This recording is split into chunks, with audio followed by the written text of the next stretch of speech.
The following segment is sponsored by Garff Automotive Group.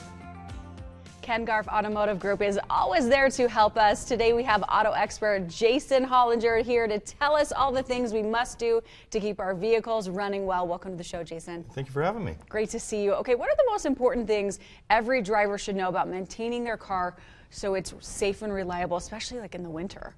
So most important things to pay attention to, obviously make sure your car's maintenance is up to date. So oil changes, tire rotations, your brake inspections, things like that. All your safety concerns, we want to make sure we check all the time. Oil changes, again, about every 5,000 miles is my rule on that. Okay, now why is it so important to do that? So oil is designed to help keep the engine cool and lubricate all the internal moving parts of the engine. The longer you go without oil changes and things like that, where you kind of, well, I'll wait another 1,000 miles. Bad things can happen. Bad things can happen. That's when we start to see engine sludge build up and things start to break down inside the engine and potentially lead to engine failure. Okay, which we do not want. We do not want. Okay, so how often did you say to get those? So a lot of manufacturers will dance around their intervals, 5,000 miles, 7,500, 10,000 miles. The rule of thumb I always follow is every 5,000 miles. You follow it with your tire rotations and just continue to do it on that same level. It's also kind of cheap insurance on your engine to make sure you're getting that max life out of your motor. Absolutely. Okay, that makes sense. Can you explain how to check our tire pressure and why proper tire maintenance is crucial for safety and fuel efficiency? Sure thing, yeah.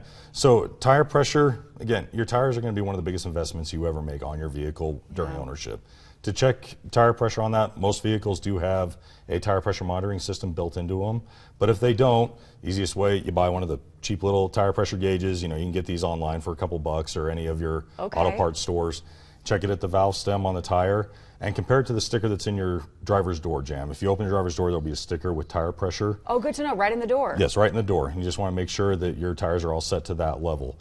It's best for, obviously, your fuel mileage, make sure your tires aren't running too low, running too high. Yeah. And then also a safety concern. If they're running low, potential risk of blowouts, things like that if they start to get damaged. So. Okay, good to know. And what are some of the common signs for brake wear and tear that drivers should never ignore? Brake wear and tear. So, again, biggest things, noise, chattering, shaking, things like that. So if you go to stop, and you hear it with cars all the time, you go to stop and you hear the squeaking sound, kind of that high-pitched squeal.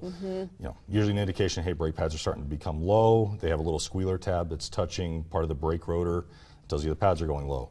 If you go to stop on the highway and the car starts to shake the teeth out of your head when you're coming to a stop, it's usually a sign of warped brake rotors. Potentially low pads as well, so you want to have that inspected, make sure your pads are still thick and in a safe condition. Okay.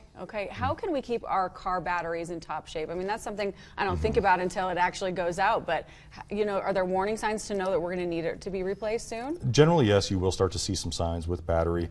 A lot of times if your car starts to have a slow start, you go to start it and it just seems to take a lot more effort to get running.